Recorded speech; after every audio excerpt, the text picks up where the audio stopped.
तूने मुझे मजाक समझाया क्या? गरीब समझाया क्या इसने मुझे? इसको मेरी तुमने मेरी पोर्शे नहीं दिखाई इसको। अभी लिए परसों किसने लिए पता है तुझे ना पोर्शे? सौरभ जोशी ने। सौरभ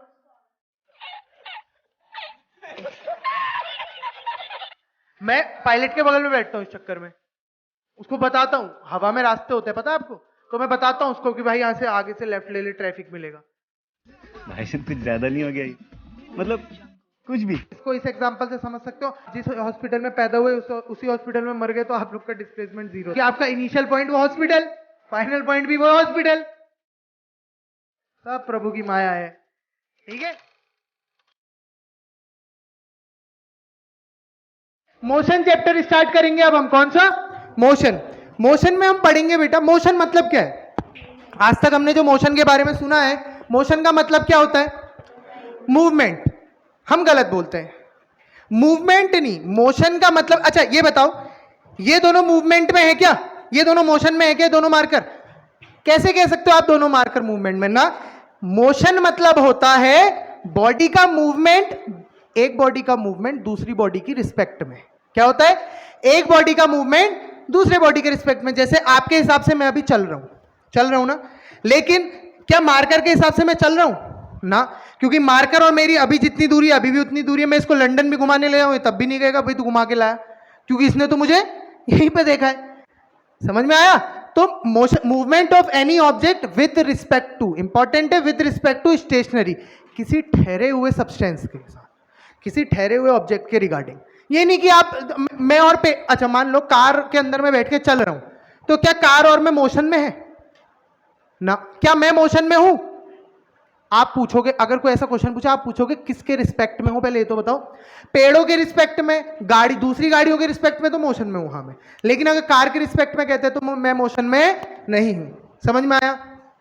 तो movement of any object with respect to stationary object is called motion. या फिर a body is said to be in motion when its position changes continuously with respect to stationary object. अगर कोई body की position बदलते जा रही है, आपने मुझे अभी यहां देखा, अगले सेकंड में यहां देखा, अगले सेकंड में यहां देखा, तो मेरा क्या हो रहा है? मोशन हो रहा है, क्योंकि स्टेशनरी ऑब्जेक्ट के रिगार्डिंग मैं अलग अलग जगह जा रहा हूं। लेकिन ये मार्कर के हिसाब से मैं मोशन में नहीं हूं। तो मोशन का कॉन्सेप्ट क्लियर हो गया सबको? पक्का? अब इसके बाद हमारा क्या आता है? Distance and displacement. क्या होता है डिस्टेंस? और देखो बेटा पैटर्न वाइज पढ़ेंगे, ठीक है? मैं यहां पे किनारे में लिखते जाता हूं, ठीक है? अब जैसे हमने डिस्टेंस पढ़ लें, डिस्टेंस और डिस्प्लेसमेंट पढ़ेंगे ना, अब आपको समझ में आएगा क्या कि इसके बाद हम पैटर्न चलाएंगे। डिस्टेंस क्या होता है पहले वो समझेंगे, फिर डिस्प्लेसमेंट क्या होता है वो समझेंगे। क्या लिखा है देखो, it is the total path covered by a moving body. मैं यहां से कहां गया? मान लो अभी हम हल्द्वानी में हैं, हल्द्वानी से मैं पहले दिल्ली गया, फिर दिल्ली से मैं गोवा गया, गोवा से मैं बेंगलोर, बेंगलोर से फिर गोवा, गोवा से फिर दिल्ली, दिल्ली से हल्द्वानी। ठीक हो गया? ये मेरा पैटर्न था मेरे, क्योंकि इतनी जगह काम था तो मैं इतनी जगह गया। तो मेरी डिस्टेंस अगर निकालेंगे तो कैसे निकालेंगे बेटा? पहले Haldwani to Delhi plus Delhi to Goa plus Delhi to Bangalore plus Bangalore to Goa, Goa to Delhi, Delhi to Haldwani. ये मेरी डिस्टेंस होगी। मैं इसी एग्जांपल को डिस्प्लेसमेंट में यूज करने वाला हूं, हाँ, तो ध्यान देना, मैं क्यों इतना बड़ा एग्जांपल लिया है। तो डिस्टेंस क्या होता है? मैंने टोटल पाथ कितना कवर किया पूरा। मैं कोचिंग से गया, कोचिंग में आने तक मैंने कितनी डिस्टेंस ट्रेवल की, वो मेरा क्या होता है? डिस्टेंस। क्या लिखा है? Total path covered. Total path कितना कवर कर रहे हैं उसकी बात है। समझ में आया? अब अच्छा, एक होती है स्केलर क्वांटिटी, एक होती है वेक्टर क्वांटिटी। बताया हमने स्केलर क्वांटिटी क्या? जो सिर्फ मैग्नीट्यूड बताती है, और वेक्टर क्वांटिटी जो मैग्नीट्यूड के साथ डायरेक्शन भी बताती है। होती है नहीं होती है? तो अच्छा मैं पूछ रहा हूं, मैं यहां से गया 5 किलोमीटर, तो चलो ये तो मैग्नीट्यूड हो गया, वैल्यू। मैग्नीट्यूड मतलब होता है वैल्यू। 5 किलोमीटर मेरी वैल्यू है। अब मैंने ये भी बताया कि किस डायरेक्शन में गया। मैंने ये कहा आपको यहां से वहां गया, यहां से वहां, तो ये मेरी डिस्टेंस नहीं है। अगर मैं कह रहा हूं मैं 5 किलोमीटर गया टूवर्ड्स नॉर्थ, ये मेरा वेक्टर क्वांटिटी होगा। लेकिन मैं कह रहा हूं सिर्फ कि मैं 5 किलोमीटर गया, तो ये मेरी कैसी क्वांटिटी है? स्केलर। स्केलर क्या होता है? जो सिर्फ वैल्यू बताता है, मैग्नीट्यूड बताता है। वेक्टर क्या होता है? जो मैग्नीट्यूड के साथ साथ डायरेक्शन भी बताता है। तो डिस्टेंस मेरी क्या है? स्केलर क्वांटिटी है। It is a scalar quantity. Next, distance travel by a moving body can not be zero. बेटा मैं अगर यहां से यहाँ पे भी हिलाऊं ना तो मेरी डिस्टेंस जीरो नहीं है, कुछ ना कुछ तो मैं हल्का सा भी हिलाऊं ना जो दिख भी नहीं रहा है आपको, मैं हल्का सा भी हिलाऊं आपको हल्का दिखा भी नहीं होगा, मैं हिल गया। मूविंग बॉडी, ध्यान देना क्या लिखा है, of a moving body. Stationary, जैसे आप लोग अभी स्टेशनरी हो, आपका तो डिस्टेंस जीरो है, लेकिन मूविंग बॉडी की बात करें, मूविंग बॉडी की डिस्टेंस कभी भी जीरो नहीं होगी। समझ में आया? कोई डाउट? पक्का? अब इसी का बड़ा भाई, छोटा भाई या जुड़वा भाई को डिस्प्लेसमेंट है, थोड़ा अलग है, बाकी सब सेम है। डिस्टेंस में हमने क्या कहा था? Total path covered. डिस्प्लेसमेंट में हम क्या बोलेंगे? Shortest path covered. बेटा मैं हल्द्वानी से गया कहां? दिल्ली, दिल्ली से गया मुंबई, मुंबई से गया, नहीं सॉरी, अच्छा गोवा गया था ना, दिल्ली से गया गोवा, गोवा से गया बेंगलोर, फिर बेंगलोर से मैं आया कहां? गोवा, गोवा से आया दिल्ली, दिल्ली से आया हल्द्वानी। ये तो मेरा डिस्टेंस था। क्या मैं ये कर सकता था हल्द्वानी से दिल्ली जाता, दिल्ली से डायरेक्ट बेंगलोर जाता? शॉर्टेस्ट पाथ क्या हो सकता था? दिल्ली से, हल्द्वानी से दिल्ली, क्योंकि हल्द्वानी में तो वो है नहीं हवाई जहाज, और तुम्हें पता है भाई हवाई जहाज से नीचे बैठता नहीं है, पता। दिल्ली अपनी पर्सनल कार से नहीं तूने मुझे मजाक समझाएगा, गरीब समझाएगा इसने मुझे, इसको मेरी तुमने भाई तुमने मेरी पोर्शे नहीं दिखाई इसको, अभी लिए परसों, किसने लिए पता है तुझे ना पोर्शे? सौरभ जोशी ने, सौरभ जोशी, हाँ हाँ। चलो कोर्स टॉपिक पे आते हैं।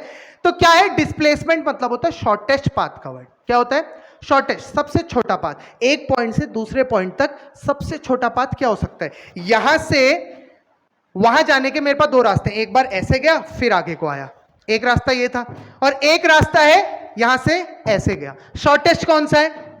डायगनली जो गया ना मैं, तो ये डायगनल डिस्टेंस मेरी डिस्प्लेसमेंट होगी, ये वाला मेरा क्या होगा? डिस्टेंस। डिस्टेंस तो होता है टोटल पाथ कवर्ड, आपको एक्चुअल में टोटल कितना पाथ लिया है आपने, वो आपका डिस्टेंस होगा ए पॉइंट से बी पॉइंट के बीच में। और डिस्प्लेसमेंट क्या होता है? शॉर्टेस्ट पाथ, ए पॉइंट से बी पॉइंट के बीच में सबसे छोटा रास्ता जो हो सकता है, वो हमारा क्या होता है? डिस्प्लेसमेंट होता है। समझ में आया? अब जैसे डिस्टेंस में हमने पढ़ा था it is a scalar quantity, displacement क्या होगा बेटा? वेक्टर। क्यों? क्योंकि मुझे डिस्प्लेसमेंट में जगह पता होनी चाहिए ना, किस रास्ते, शॉर्टकट के लिए हमेशा हमें रास्ता पता होना चाहिए ना। लॉन्ग तो चलो हम कहीं से भी चले जाएं, लॉन्ग ही है वो, लेकिन शॉर्टकट के लिए हमें हमेशा रास्ता पता होना चाहिए ना, यहाँ से यहाँ मुड़ना है, फिर यहाँ से यहाँ, तब शॉर्ट होगा। मैं पायलट के बगल में बैठता हूँ इस चक्कर में, उसको बताता हूँ, हवा में रास्ते होते हैं पता है आपको, तो मैं बताता हूँ उसको कि भाई यहाँ से आगे से लेफ्ट ले ले, ट्रैफिक मिलेगा। एयर में ट्रैफिक मिलता है आपको पता है? काहे का? चिड़िया का। तेरी चिड़ियाएं उड़ रही होती ऊंचाइयों में, किसका ट्रैफिक मिलता है?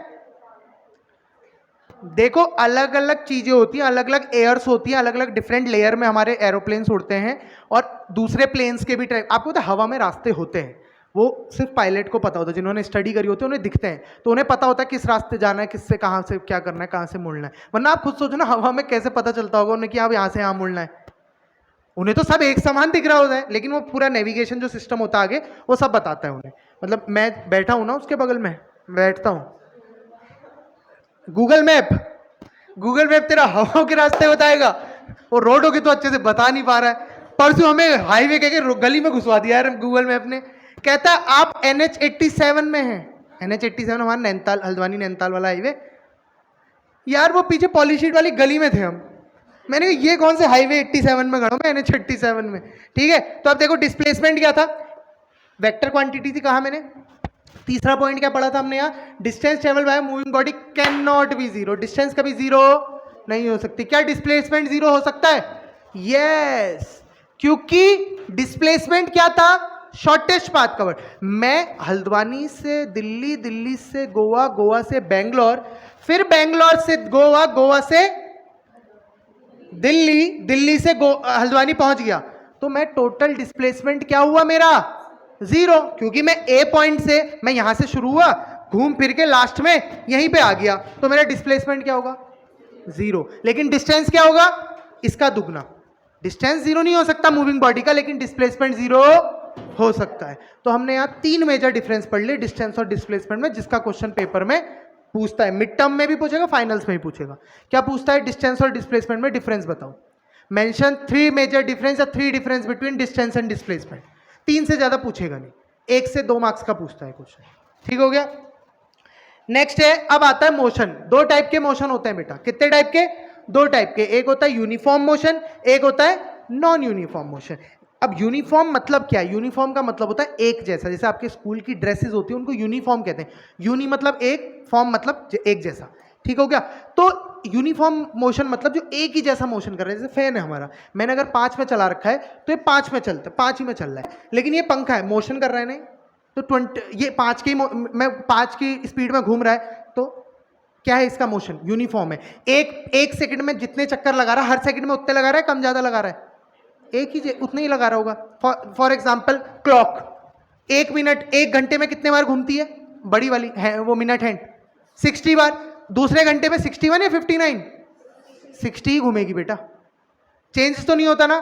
तो इसे कहते हैं यूनिफॉर्म मोशन। क्या होता है यूनिफॉर्म मोशन की definition? A body is said to be in uniform motion if it travels equal distance in equal interval of time.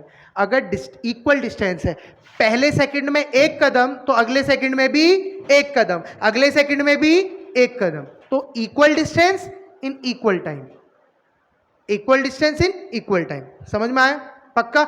Important है बेटा इसका ग्राफ। क्या है? ग्राफ। कैसा होता है इसका ग्राफ? Straight line. कैसा होता है? अब स्ट्रेट लाइन में बच्चा कंफ्यूज हो जाता है। पेपर में कभी आए स्ट्रेट लाइन लिखना मत, बना के आओ ऐसा, क्योंकि टीचर के लिए तो ये भी स्ट्रेट लाइन है बेटा, लेकिन ये किसका ग्राफ होता है? कांस्टेंट का। किसका होता है? कांस्टेंट का। ठीक है। तो यूनिफॉर्म मोशन में तो देखो, मैं पहले ये टाइम है तो पहले 5 सेकंड में अगर 10 मीटर गया तो अगले 5 सेकंड में भी कितने मीटर गया हूं? 10। फिर 10 से 15 अगले 5 सेकंड में भी कितना मीटर गया हूं? 10। तो यूनिफॉर्म मोशन, ग्राफ इंपॉर्टेंट है। Graph of uniform motion important है। ठीक है। मेरे को आपके पाँव पेन 2-3 को छोड़ के चलते हुए दिख नहीं रहे जो इंपॉर्टेंट बोले मैंने डिस्टेंस डिस्प्लेसमेंट का इंपॉर्टेंट बोला नहीं लिखा आप लोगों ने, ये कुछ नहीं लिखा है। बस लिखो बेटा जो इंपॉर्टेंट बोल रहा हूं। Distance, difference between distance and displacement पहला बोला। दूसरा uniform, graph of uniform motion. ये चीजें बार बार वो जब पढ़ ले होगे तब याद नहीं रहेगी ना, तो एक कॉपी देखोगे उस समय।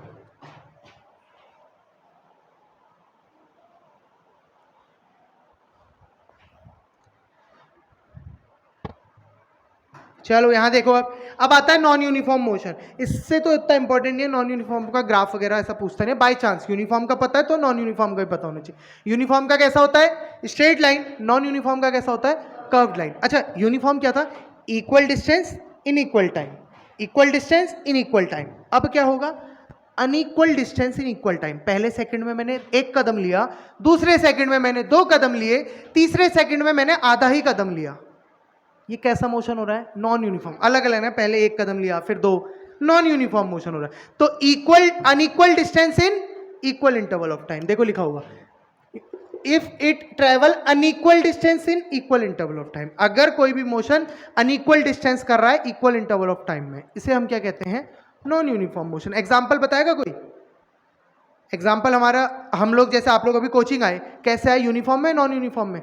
Non uniform. कहीं पे आपको ट्रैफिक मिला, आप साइड हो गए, हल्की स्पीड कर ली। कहीं पे खाली रोड मिली, आप लोग तेज तेज। कभी जब ट्यूशन के लिए लेट होती है तो आप लोग तेज तेज चलते हो, नॉन यूनिफॉर्म है। आप जैसे कार चल रही है, कार कैसे चल रही है? Uniform, non uniform? Non uniform. जैसे अगर आपने या तो एक में, जैसे आपने देखा होगा मौत का कुआं, नुमाइश में लगता है मौत का कुआं, वो जिसमें वो बाइक घुमाते हैं, कार घुमाते हैं, वो कैसा मोशन करते हैं? यूनिफॉर्म। कभी यूनिफॉर्म कभी नॉन यूनिफॉर्म। कब जब स्पीड बदलती जा रही तब तो क्या है? Non uniform. जब वो हाथ छोड़ के चला रहे हैं, इसका मतलब उन्होंने अपने एक्सीलेटर को एक बार फिक्स कर देते हैं, मतलब वो पहले मिनट में जितने चक्कर ले रहे हैं दूसरे मिनट में भी उतने ही चक्कर लेंगे। क्यों? क्योंकि इक्वल डिस्टेंस कवर कर रहे हैं इक्वल इंटरवल ऑफ टाइम में। तो यूनिफॉर्म नॉन यूनिफॉर्म में डिफरेंस समझ में आ गया। यूनिफॉर्म का ग्राफ कैसा होता है? Straight line. नॉन यूनिफॉर्म का कैसा होता है? Curved line. समझ में आया? नेक्स्ट आता है, अब आता है सेकंड टॉपिक, स्पीड। देखो पहला हमने पढ़ा डिस्टेंस और डिस्प्लेसमेंट, ठीक है। अब इसी की हेल्प से हम क्या पढ़ने वाले हैं? Speed and velocity. क्या पढ़ने वाले हैं? तो पहली बात, स्पीड क्या होती है? आपको जैसे आपने फॉर्मूला पढ़ा है स्पीड का, क्या होता है? Speed equals to distance upon time. अगर डेफिनेशन देखें, speed of a body gives us an idea of how fast और how slow a body is moving. कोई भी बॉडी, कोई भी ऑब्जेक्ट कितना तेज चल रहा है या कितना हल्के चल रहा है, वो किससे पता चलता है मुझे? उसकी स्पीड से पता चलता है। या दूसरी definition, it is defined as, फॉर्मूले से जो बनी, it is defined as the ratio of, it is defined as distance travelled per unit time, कितनी डिस्टेंस मैं ट्रेवल कर रहा हूँ यूनिट टाइम के अंदर। मैंने मान लो 5 मीटर तय किया 1 सेकंड के अंदर, तो मेरी स्पीड क्या होगी 5 मीटर पर सेकंड। अगर मैंने 10 मीटर तय किया 2 सेकंड में, तो क्या हो गया, speed equals to distance, distance 10 metre upon time, कितना हो गया 5 मीटर पर सेकेंड। समझ में आया? तो distance travelled per unit time, कोई डाउट? पक्का? तो ये स्पीड होती है। अच्छा ये स्केलर क्वांटिटी हो गया वेक्टर। अच्छा इसकी पहले यूनिट पे बात कर लेते हैं, सॉरी यूनिट नहीं बोल रहे। डिस्टेंस किस में नापते हैं बेटा? टाइम। तो एक यूनिट तो क्या हो गई मीटर पर सेकेंड। अब मान लीजिए बहुत ज़्यादा डिस्टेंस है, मुझे दूर जाना है, मान लीजिए दिल्ली जाना है, तो कितना होता है दिल्ली यहाँ से 295 किलोमीटर है आई थिंक। तो कितना किलोमीटर में है ना, तो दूर जब बड़ी डिस्टेंस होती है उसे किलोमीटर में नाप रहे हैं। तो बेटा मुझे दिल्ली जाने में मिनट लगेंगे, सेकंड लगेंगे, आवर लगेंगे, आवर्स लगेंगे। तो किलोमीटर के साथ हमेशा आवर, मीटर, अब कुछ मीटर जाना है मुझे, कुछ सेकंड तो लगेंगे। 100 मीटर की दौड़ उसेन बोल्ट कितने में कर रखा है, 9 पॉइंट कुछ सेकंड है आई थिंक, रिकॉर्ड 9 पॉइंट या 10 पॉइंट कुछ सेकंड है। मेरे से कम है, मतलब मेरे से ज़्यादा है, मतलब मेरा 8 पॉइंट कुछ है। तो मीटर पर सेकंड है। मीटर में कोई भी चीज़ करते हैं तो सेकंड में नापते हैं, किलोमीटर में कोई भी चीज़ का नाप लेते हैं डिस्टेंस तो टाइम आवर में। तो 2 यूनिट है, किलोमीटर पर आवर है और एक मीटर पर सेकंड है। ठीक है, तो यहाँ पे लिखा है हमने अगले उसमें, the SI unit of speed is metre per second. SI unit क्या होगी? Metre per second. SI unit मतलब इंटरनेशनल सिस्टम, जो इंटरनेशनली जो हर जगह यूज कर सके वो क्या होता है? Metre per second. लेकिन अब आती है बारी क्वेश्चंस में, तो जनरली किलोमीटर पर आ जब बड़ी डिस्टेंस होती है।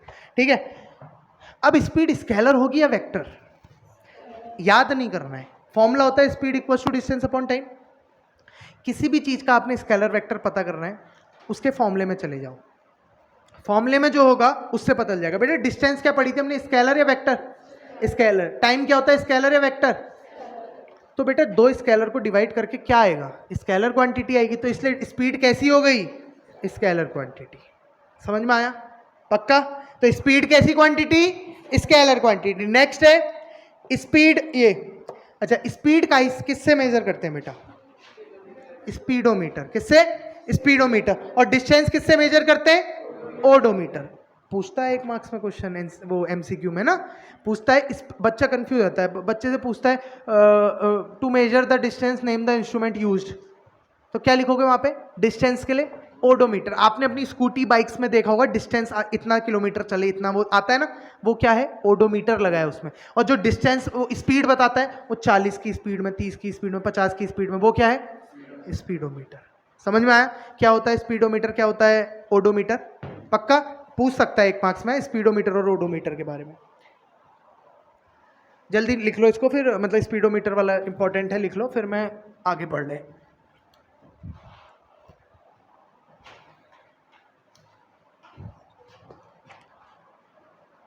ये एवरेज स्पीड से ना न्यूमेरिकल दे देता है कभी 1-2 मार्क्स का। मैंने टेस्ट में भी दिया था आई थिंक एवरेज स्पीड का। एवरेज स्पीड क्या होती है? अच्छा मुझे बताओ, मैं यहाँ से नैनीताल जा रहा हूँ, ठंडी वादियों में नैनीताल जा रहा हूँ, तो क्या मैं एक ही स्पीड में चलाऊंगा यहाँ से नैनीताल?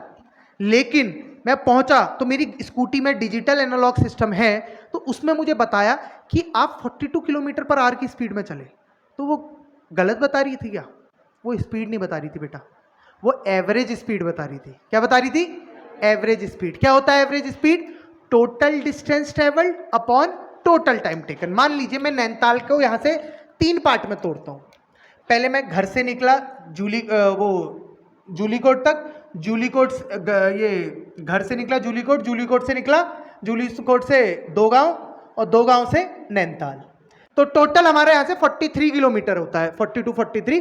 तो टोटल, और मान लीजिए ये मैंने करा, छोड़ो ये स्पीड वाला छोड़ो, मैंने ये करा आपका 25 मिनट्स में, ये करा मैंने इसको हाफ आवर, इसको 0.25 आवर, इसको भी 0 नहीं यार ये तो बहुत ही ज़्यादा हो जाएगा। अच्छा हाफ आवर, इसको हाफ आवर और इसको 1 आवर, मान लो इतना टाइम लगता नहीं है, मैं एग्जांपल के लिए समझा रहा हूँ। तो अब मेरे को अगर अपनी एवरेज स्पीड निकालनी तो कैसे निकालूंगा? एवरेज स्पीड कैसे निकालूंगा? Total distance 17 + 5 + 21। देखो मैंने ध्यान क्या दिया आपने, मैंने पहले मिनट लिखा था, मिनट को हटाया, क्योंकि किलोमीटर में जब भी डिस्टेंस होगी तो टाइम किस में होगा? आवर में, अभी बताया था। और अगर मीटर में डिस्टेंस होगी तो सेकंड में। अब क्वेश्चन वाला अगर यहाँ मिनट में दिया होता तो मैं उसको क्या करता, पहले आवर में चेंज करता अगर ये किलोमीटर में होता, सेकंड में चेंज करता अगर ये मीटर में होता। ठीक हो गया। तो total distance upon total time, आधा घंटा 1 घंटा और 2 घंटा, तो कितना हो गया 17 5 22 22 21 43 अपॉन 2, 2 2 जा 4 2 1 जा, मतलब मेरी जो एवरेज स्पीड रही होगी कितनी रही होगी बेटा 21.5 किलोमीटर पर आवर। कितनी रही होगी 21.5 किलोमीटर पर आवर। तो आप देखो इसमें से मैं कहीं 21 किलोमीटर पर आवर की स्पीड में चला हूं क्या, लेकिन ये क्या है एवरेज है, पूरे का एवरेज है। तो एवरेज स्पीड लिखा ही क्या है हमने, total distance travelled in total interval of time. Total distance travelled, मैं कितने टाइम में पूरी डिस्टेंस ट्रेवल कर रहा हूं उसे हम क्या कहते हैं, एवरेज स्पीड कहते हैं। ठीक हो गया। न्यूमेरिकल पॉइंट ऑफ व्यू से आ सकता है, ये गारंटेड है बेटा 2 मार्क्स का। जैसे हमने वाले चैप्टर में पढ़ा था मैटर इन अवर सराउंडिंग में, केल्विन और सेल्सियस, सेल्सियस और केल्विन चेंज करने का पूछता है पक्का, यहां ये पक्का पूछेगा बेटा। आपसे कहेगा 15/8 किलोमीटर पर आवर है, इसको मीटर पर सेकंड में चेंज कर दो, पक्का पूछेगा बेटा 2 मार्क्स में। 1 मार्क्स मतलब एक क्वेश्चन के 2 पार्ट बनाएगा, 2 मार्क्स में या फिर 1 मार्क्स में, पक्का पूछेगा। लिख लो ऐसे लिख लो आप इंपॉर्टेंट में, कन्वर्जन ऑफ किलोमीटर, वो kilometre per hour to metre per second और metre per second to kilometre per hour. Conversion of kilometre per hour to metre per second और metre per second to kilometre per our.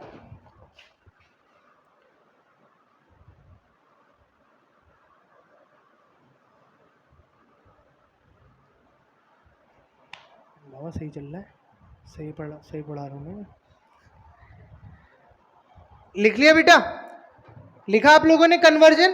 ठीक है। अब देखो conversion में क्या करते हैं, जब भी आपको डिस्टेंस मान लीजिए किलोमीटर पर आवर में दिए, आपसे कह रहा है मीटर पर सेकंड में निकालो, तो क्या करते हैं उसके लिए 5/18 से मल्टीप्लाई। वो किलोमीटर पर आवर में थी ना, ये मान लीजिए मेरा 9/10 है, 9/10 किलोमीटर पर आवर को मुझे मीटर पर सेकंड में चेंज करना है। तो मैं क्या करूंगा, इस 9/10 को चुपचाप किससे मल्टीप्लाई कर दूंगा, 5/18 से। 9 2 जा 18, 5 2 जा 10, तो आंसर कितना आ गया 1.4 मीटर पर सेकंड। अच्छा ये याद है आप लोग को, मैंने आपको बताया था कि ये मीटर पर सेकंड, ये किलोमीटर पर आवर को 5/18 से क्यों मल्टीप्लाई कर रहा हूं।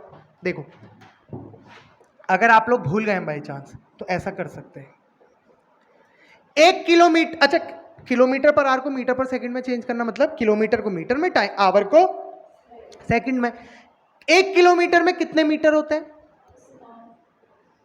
1000। 1 घंटे में कितने सेकंड होते हैं 60 बोलो ना पिछले बार की तरह, कितने होते हैं 3600 ना। एक आवर में 60 मिनट होते हैं, फिर हर मिनट में 60 सेकंड, तो टोटल कितना 3600। तो 2 0 से 2 0 कटे, 2 5 जा 10, 2 18 जा, तो किलोमीटर पर आवर को किससे मल्टीप्लाई करूं कि मीटर पर सेकंड बन जाए बेटा, आ गया 5/18। याद नहीं करने का मन है, इसको अच्छा नहीं लग रहा आपको, तो आप निकाल लो उसी वक्त ऑन द स्पॉट, लेकिन फिर ये चीज आनी चाहिए आपको, पता तो हो ना कहां से कौन चीज कहां से आई है। अब ऐसी कि मीटर पर सेकंड को किलोमीटर पर आवर में करने के लिए भी वही किया, मीटर को किलोमीटर में करने के लिए 1/1000, सेकंड को आवर में करने के लिए 1/3600, तो उल्टा हो गया, ये बन क्या जाएगा 18/5। समझ में आया, पक्का आएगा, न्यूमेरिकल में भी यूज हो सकता है और स्पेशली इसका साक्षात क्वेश्चन भी दे सकता है। समझ में आया। नेक्स्ट देखो एक न्यूमेरिकल है, क्या कहता है न्यूमेरिकल,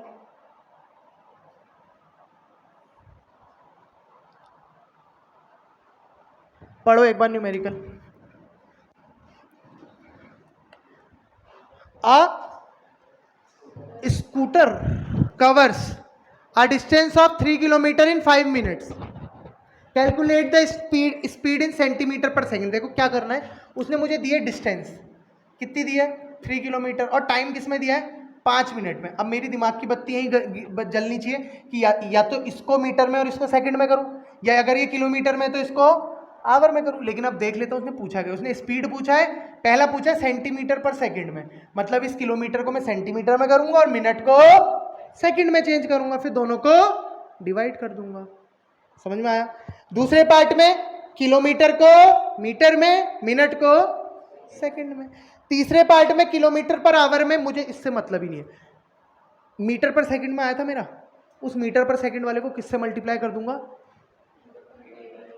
किससे करूंगा, 18/5 से।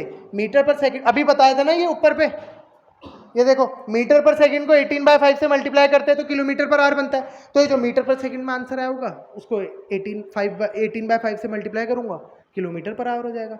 नहीं करना वो तो आप फिर इस डिस्टेंस को किलोमीटर में, इस मिनट को आवर में करोगे, फिर वैसे डिवाइड कर लो। दोनों में से कोई भी तरीका यूज कर सकते हैं। समझ में आया, कोई डाउट? पक्का? तो इसी तरीके से इसका सॉल्यूशन है, मैंने बता दिया कैसे करना है। अब आता है स्पीड का दूसरा भाई लिखा था बेटा मैंने यहाँ पे, कौन, वेलोसिटी। क्या होती है वेलोसिटी? सेम वही, स्पीड क्या था, डिस्टेंस अपॉन टाइम, वेलोसिटी क्या होती है, डिस्प्लेसमेंट अपॉन टाइम। क्या होती है, डिस्प्लेसमेंट। अच्छा, स्पीड कभी मूविंग बॉडी की जीरो हो सकती है, वेलोसिटी जीरो हो सकती है? हाँ, क्योंकि वेलोसिटी किस पे डिपेंड कर रही है, डिस्प्लेसमेंट पे। तो डिस्प्लेसमेंट जीरो तो वेलोसिटी भी जीरो। ठीक है, तो अब देखो वेलोसिटी को रिप्रेजेंट किससे करते हैं, v से। अब देखो दो वेलोसिटी होती है, एक होती है इनिशियल वेलोसिटी, एक होती है फाइनल वेलोसिटी। इनिशियल मतलब मैंने कहा जब स्टार्ट करा उस समय क्या वेलोसिटी थी, और फाइनल वेलोसिटी जब मैं रुक रहा हूं उस समय मेरी क्या वेलोसिटी, तब क्या स्पीड है। डिफरेंस समझ रहे हो आप, इनिशियल और फाइनल वेलोसिटी का। इनिशियल वेलोसिटी मतलब जब स्टार्ट किया था तब क्या थी, फाइनल वेलोसिटी मतलब जब रुक गया तब क्या है। तो एक इनिशियल वेलोसिटी को किससे करते हैं, u से, और फाइनल वेलोसिटी को किससे करते हैं, v से। समझ में आया? बाकी वही। अच्छा, अब आती है, ये तो डेफिनेशन हो गई, अब आती है इसकी यूनिट की बात। ये स्केल, सॉरी यूनिट तो इसकी उसकी तरह होगी, डिस्प्लेसमेंट भी किलोमीटर या मीटर में होगा, टाइम किस में होगा, सेकंड में या आवर में। तो किलोमीटर पर आवर या मीटर पर सेकंड होगा। समझ में आया? लेकिन इसकी ये वेक्टर होगा या स्केलर होगा, ये बताइए आप। ये स्केलर क्वांटिटी है, वेक्टर क्वांटिटी है, वेक्टर, क्योंकि डिस्प्लेसमेंट कैसा, वेक्टर। तो दोनों में से बेटा फॉर्मूले में कोई भी एक क्वांटिटी अगर वेक्टर क्वांटिटी है तो ओवरऑल क्वांटिटी क्या बन जाएगी, वेक्टर क्वांटिटी। समझ में आया? तो velocity is a vector quantity, मैंने लिखा भी होगा आगे यहाँ पे, ऐसा यूनिट मैंने बता दिया। अच्छा, इसमें हमने वो क्वांटिटी नहीं लिखी या, चलो बता दिया मैंने कैसा होता है, वेक्टर क्वांटिटी है। उसके बाद एक क्वेश्चन है, अच्छा डिस्प्लेसमेंट में याद रखना, डिस्प्लेसमेंट क्या होता है, जहां से शुरू किया वहीं पे अगर आ गया तो डिस्प्लेसमेंट क्या, जीरो। इसको इस एग्जांपल से समझ सकते हो, आप जिस हॉस्पिटल में पैदा हुए उसी हॉस्पिटल में मर गए तो आप लोग का डिस्प्लेसमेंट जीरो था।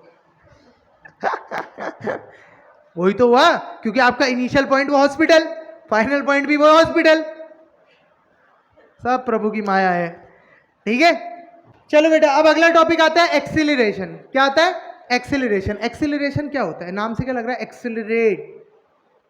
क्या होता है एक्सीलरेट, मतलब स्पीड को बढ़ाना अपनी, या डी एक्सीलरेशन होता है, नेगेटिव एक्सीलरेशन होता है। पहले एक्सीलरेशन पढ़ते हैं, इसको ए से रिप्रेजेंट करते हैं। Acceleration of a body is defined as rate of change in velocity per unit time. Rate of change of velocity per unit time. फॉर्मूले, डेफिनेशन कभी मत याद करो, फॉर्मूला याद करो, इससे यूनिट भी बन जाती है और डेफिनेशन भी बन जाती है। तो एक्सीलरेशन क्या होता है, change in velocity upon time. तो चेंज बेटा, चेंज कैसे निकालते हैं, फाइनल माइनस इनिशियल। मैंने कहा मैंने आपको आज 10 रुपए दिए, कल मैं 20 रुपए दूंगा, कितने का चेंज आया, 10 का। कैसे निकाला, कल वाला माइनस आज वाला। तो फाइनल वेलोसिटी मैंने बताया था v फाइनल होती है minus initial velocity upon time. तो final minus initial upon time taker, ये क्या हो गया, एक्सीलरेशन का फॉर्मूला। अब यूनिट क्या होगी इसकी, वेलोसिटी की यूनिट क्या थी, मीटर पर सेकेंड, टाइम क्या होगा, सेकेंड। तो यूनिट क्या बन गई, मीटर पर सेकेंड स्क्वायर। समझ में आया? क्या करा मैंने, v minus you upon T, हमारा v माइनस यू वेलोसिटी। अरे मैं 20 रुपए में से 10 रुपए माइनस करूंगा, डॉलर बन जाएगा क्या मेरा, या रुपया ही रहेगा, यूनिट तो रुपीज ही रहने वाली। तो वो यहाँ पे वेलोसिटी है मीटर पर सेकंड में, ए मीटर पर सेकंड में, 2 मीटर पर सेकंड को माइनस करूंगा, मीटर पर सेकंड में ही तो आएगा। टाइम मेरा है सेकंड में, सेकंड में ही तो आएगा। तो मीटर पर सेकंड स्क्वायर हो गया। समझ में आया, कोई डाउट? फॉर्मूले से ही देखो, मैंने डेफिनेशन भी बना ली, मैंने यूनिट भी बना ली। ये स्केलर क्वांटिटी होगी वेक्टर, वेक्टर क्योंकि वेलोसिटी क्या है, वेक्टर क्वांटिटी, तो एक्सेलरेशन भी क्या हो जाएगी, vector quantity. The SI unit of acceleration is वो, ये हमने बता दिया, ये हमने बता दिया। When a body is moving with uniform velocity it's acceleration will be zero. बेटा मैं इस पंखे को अभी एक्सिलरेटेड कहूंगा क्या ना, एक्सिलरेटेड मतलब अपनी वो चेंज करते रह रहा है, वेलोसिटी चेंज कर रहा है, कहाँ चेंज कर रहा है, मैं जैसे हूं अभी, मैं अभी किस में हूं, एक्सिलरेटेड हूं, कभी कभी डी एक्सिलरेटेड हूं, मतलब मैं अपनी वेलोसिटी बदलते जा रहा हूं टाइम टू टाइम। तो when a body is moving with uniform velocity, uniform velocity मतलब 50 की स्पीड, 50 की वेलोसिटी में चल रहे हैं तो चलते जा रहे हैं, समझ में आया। अब आता है यूनिफॉर्म एक्सेलरेशन और नॉन यूनिफॉर्म। बेटा मैंने पहले ही बताया आपको, अगर कोई भी चीज यूनिफॉर्म या नॉन यूनिफॉर्म की बात करे कभी भी, तो यूनिफॉर्म में हमेशा ग्राफ कैसा होगा, स्ट्रेट लाइन, चाहे वो एक्सेलरेशन हो चाहे मोशन हो। तो यूनिफॉर्म, ये यूनिफॉर्म एक्सेलरेशन का ग्राफ कैसा है, देखो स्ट्रेट लाइन, हमने यूनिफॉर्म मोशन का पढ़ा तो वो भी स्ट्रेट लाइन। ऐसी नॉन यूनिफॉर्म एक्सेलरेशन का क्या हो जाएगा, कर्व्ड लाइन हो जाएगा। कैसा हो जाएगा, कर्व्ड लाइन। इनके ग्राफ इंपॉर्टेंट, डेफिनेशन इंपॉर्टेंट नहीं है, ग्राफ यूनिफॉर्म जहां पे भी आ गए स्ट्रेट लाइन, नॉन यूनिफॉर्म जहां पे भी है वहां पे कर्व्ड लाइन, ठीक है। नेक्स्ट फिर आता है रिटार्डेशन, एक्सेलरेशन का जस्ट उल्टा, क्या, रिटार्डेशन या नेगेटिव एक्सेलरेशन। क्या होता है, if the velocity of a body increases the acceleration is positive. अच्छा देखो, जब मेरी वेलोसिटी बढ़ रही है, मैंने क्या कहा, मैंने आज आपको 10 रुपए दिए, कल 20 रुपए दिए, तो चेंज कितने का आया, 10 रुपए का। मैंने आज आपको 20 रुपए दिए, कल मैंने आपको 10 रुपए दिए, कितने का चेंज आया, -10 का। कितने का चेंज आया, -10। तो जब भी चेंज इन वेलोसिटी नेगेटिव होगा तो रिटार्डेशन वर्ड यूज होगा, जब भी चेंज इन वेलोसिटी पॉजिटिव होगी एक्सेलरेशन वर्ड यूज होगा। समझ में आया, पक्का, कोई डाउट। तो जब मैं कह रहा हूं, मैं अपनी बाइक चला रहा हूं, मैंने देखा आगे से बच्चे रोड क्रॉस कर रहे हैं, मैं स्पीड बढ़ाऊंगा बेटा कम करूंगा, मतलब तुम जैसे हुए तो मैं कम ही करूंगा, अरे कम करूंगा, उल्टा सोचते हैं, स्पीड कम करूंगा ना, तो मेरी इनिशियल वेलोसिटी ज्यादा थी, फाइनल पहुंचते पहुंचते मेरी कम हो गई, तो क्या होगा, नेगेटिव नहीं हो जाएगा, फाइनल मेरी कम है, इनिशियल ज्यादा, तो ज्यादा बड़े, छोटे में से बड़े को माइनस करूंगा तो क्या होगा, नेगेटिव आएगा। तो उस केस में मैंने रिटार्ड करा, अपनी एक्सेलरेशन कम करा, तो रिटार्डेशन। मान लो मेरे को खाली रोड मिल गई, उसमें मैं 10 में था, मैं 20 में जाऊंगा, तो मैंने क्या करा वहां पे, बॉडी को मतलब गाड़ी को एक्सेलरेट करा। तो अंतर समझ में आया, वैल्यू दोनों की सेम, हर कुछ सेम। रिटार्डेशन को भी ए से ही रिप्रेजेंट कर लेते हैं, बस अंतर क्या है, आगे से नेगेटिव लगाना पड़ेगा बस। जैसे मान लो मैं कह रहा हूं मेरी गाड़ी 50 की स्पीड से 10 की स्पीड में, 10 की स्पीड में आ गई, तो कितने का रिटार्डेशन हुआ, -40 का। तो मुझे पता चल गया, जब भी नेगेटिव लगा होगा, क्वेश्चन में बोलेगा नहीं आपको रिटार्डेशन हुआ या कुछ हुआ है, वो कह देगा स्पीड से डिक्रीजेस टू। तो आपके दिमाग में आ जाना चाहिए कि क्या हो रहा है यहाँ पे। क्वेश्चन को ना हमेशा लॉजिकल, मतलब ना उसको एक एग्जांपल सेट कर लो दिमाग में। मैंने कहा, जैसे मैंने कहा नहीं, मैंने गाड़ी चला रहा हूँ, तो मैं कौन सी रोड में एज्यूम कर रहा था, वो ये पंचक्की से हाइडल वाली रोड को एज्यूम कर रहा हूँ। तो मैं जब दिमाग में बना रहा हूँ तो मेरे को ज़्यादा क्लियर हो रहा है। तो आप भी जब क्वेश्चन आता है उसको रिलेट करने के लिए, उसको मतलब माइंड में उसकी एक इमेज बना लो कि एक गाड़ी चल रही है, आगे से कोई भी आ गया, तो आपने एज्यूम करो। हर चीज़ तो देखिए विजुअलाइज करके ना चीज़ें बहुत अच्छे से समझ आती है। तो पावर ऑफ विजुअलाइजेशन बहुत ज़्यादा होती है, ठीक है। तो ये हमारा क्या है, रिटार्डेशन। बाकी सब चीज़ सेम होगा, देखो फॉर्मूला वही है एक्सेलरेशन की तरह, बस यहाँ पे क्या हो जाएगा, ओवरऑल आंसर में क्या आ जाएगा, अपने आप से नेगेटिव नहीं लेना, खुद आएगा नेगेटिव, अपने आप से नेगेटिव मत ले लेना। अब आता है इसमें क्या, एवरेज वेलोसिटी। क्या होता है, एवरेज वेलोसिटी क्या होता है, एवरेज वेलोसिटी बेटा होता है इनिशियल प्लस फाइनल अपॉन 2। क्या होता है, इनिशियल प्लस फाइनल अपॉन 2। तो देखो लिखा होगा average velocity, total velocity, total मतलब दो होती है, एक इनिशियल और एक फाइनल, अपॉन में 2।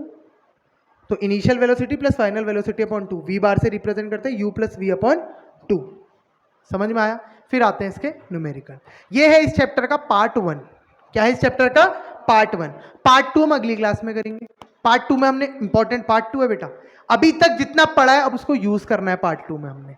क्या है पार्ट 2, इक्वेशंस ऑफ मोशन, उनके डेरिवेशन प्लस उसके न्यूमेरिकल, सबसे ज्यादा इंपॉर्टेंट है। डेरिवेशन उसके न्यूमेरिकल मेथड से भी है और ग्राफिकल मेथड से भी है, और दूसरी चीज क्या है, उसका यूज। देखो डेरिवेशन आ जाएगा तो आपको यूज आ जाएगा, और उसी इक्वेशंस का यूज दोबारा कहां पे है, ग्रेविटेशन चैप्टर में है, 3rd चैप्टर में, पता है ना, ग्रेविटेशन चैप्टर में भी उनका यूज करके। समझ में आई ये चीज, पक्का। ये आज वाली क्लास बढ़िया रही, समझ में आई ना, इसमें आपको